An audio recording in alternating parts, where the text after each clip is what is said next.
చైల్డ్‌హుడ్‌లో బానే ఎంజాయ్ చేశారు. 10th వరకు ఇటు first as a educational wise first, మూవీస్‌లో ఫస్ట్. మరి ఈ టైంలో టీనేజ్ అన్నప్పుడు కొంచెం ఎంజాయ్‌మెంట్ ఉండనే ఉంటుంది. ఆ ఎంజాయ్‌మెంట్ ఎలా ఉండేది?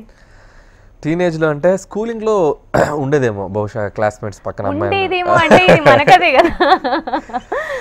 అంటే ఎలా ఉండేదంటే అప్పుడు స్కూల్లో బ్రైట్ అయితే స్టూడెంట్. లవర్ ఉన్నారు మాకు లేదు అర్థమైపోయింది. నేను అలా చెప్తా, క్లియర్‌గా చెప్తా. బ్రైట్ స్టూడెంట్‌ని కాబట్టి ఒక ఇద్దరు ముగ్గురు అమ్మాయిల్ని నన్ను చూస్తుండేవాళ్ళు, అది నాకు తెలిసేది. వాళ్ళ పేర్లు నేను మెన్షన్ మీరు చేయను. చూస్తుండే వాళ్ళు అలాగే అంటే తెలుస్తుంది. చూసేవాడిని కానీ భయం.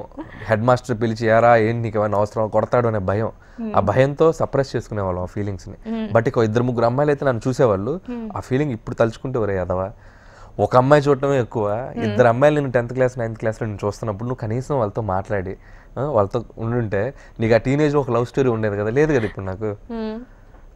అలా అంటే చదువు వదిలేయండి, చిన్నప్పుడు వదిలేయండి. What about BTech? బీటెక్లో బీటెక్ అంటేనే ఇంకా ఆ మాత్రం నిజం చెప్పాలంటే బీటెక్లో నా లవర్, బాయ్స్ నాకు లవర్ ఉంది, నిజంగా లవర్ ఉంది బీటెక్లో. నాకు లవర్ ఏంటంటే సినిమా. Oh my God. బీటెక్లో నిజంగా కాలేజ్కి ఎప్పుడు బంక్ కొడతాం, కాలేజ్ నుంచి ఎప్పుడు వెళ్ళి సినిమా హాల్లో పడతాం. సినిమా హాలే నా గర్ల్ ఫ్రెండ్. ఎప్పుడు వెళ్ళి ఆ కుర్చీలో కూర్చొని సినిమా చూస్తాం. యూత్ కాబట్టి ప్రతి ఒక్కరికి సినిమా అనేది పిచ్చి ఉంటుంది, ఎవరి సైడ్ వాళ్ళకి ఉంటుంది. బట్ ఇలాంటి చిన్న చిన్న ఎంజాయ్మెంట్లు కూడా ఎవరు మిస్ అవ్వరు. ఉండే లేదు అప్పుడు చెప్పేది అదే. నేను ఎందుకో నాకు బీటెక్ థర్డ్ ఇయర్ కానీ నేను అమ్మాయిలతో మాట్లాడలేదు. బీటెక్ సెకండ్ ఇయర్ వరకు కూడా ఈ సినిమాలతో తిరిగేవాడిని. బీటెక్ థర్డ్ ఇయర్లో నేను ఒక స్కిట్ చేశాను కల్చరల్ యాక్టివిటీస్లో. నేను చేసిన స్కిట్కి టోటల్ మా బ్రాంచ్ మొత్తం ఒక స్టూడెంట్స్ అందరూ స్టాండింగ్ ఓవేషన్, క్లాప్స్. అప్పుడు మనకు ఒక ఐడెంటిటీ వచ్చింది. అప్పటి నుంచి ఎస్ మనకి చిన్న క్రేజ్ వచ్చింది కాబట్టి అప్పటి నుంచి కొంచెం అమ్మాయిలతో మాట్లాడేవాడిని. క్రష్లు ఉండేవి, డెఫినెట్గా క్రష్ ఇప్పటికీ నేను అడగను ఎవరు అన్నది, అడగను ఎక్కడ ఉంటారు అని అడగను.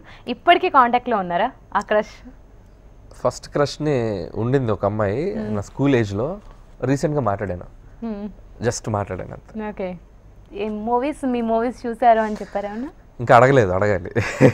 ఇంకా ప్రాసెస్లో ఉందన్నమాట. డన్. వన్స్ సుప్రీం హిట్ అయిపోయింది, నెక్స్ట్ కథ ఎలా ఉండబోతుంది?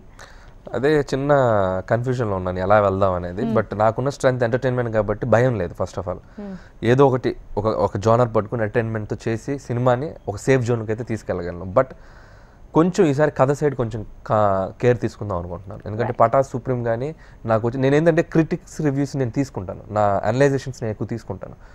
నా సినిమా అందరూ బాగుందంటే కూడా నాకు హ్యాపీ కాదు. బాగాలేని ఎలిమెంట్స్ కూడా నాకు చెప్తే నేను హ్యాపీ ఫీల్ అవుతాను. అలా చెప్పేవాళ్ళు కూడా ఉన్నారు.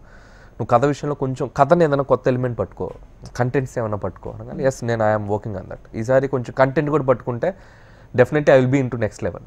సో దాని మీద వర్కౌట్ చేస్తున్నా. ఈసారి కొంచెం కంటెంట్ ఎలాగో ఎంటర్టైన్మెంట్ నా స్ట్రెంత్ ఉంది కాబట్టి మాస్ ఎపిసోడ్స్ కానీ హీరోయిజం ఎలివేషన్స్ కానీ ఇవన్నీ నేను ఆల్రెడీ ప్రూవ్డ్ పటాస్లో నేను చేసేసాను. కొంచెం ఈసారి కంటెంట్లో కొంచెం కేర్ తీసుకుందాం అనుకుంటున్నాను.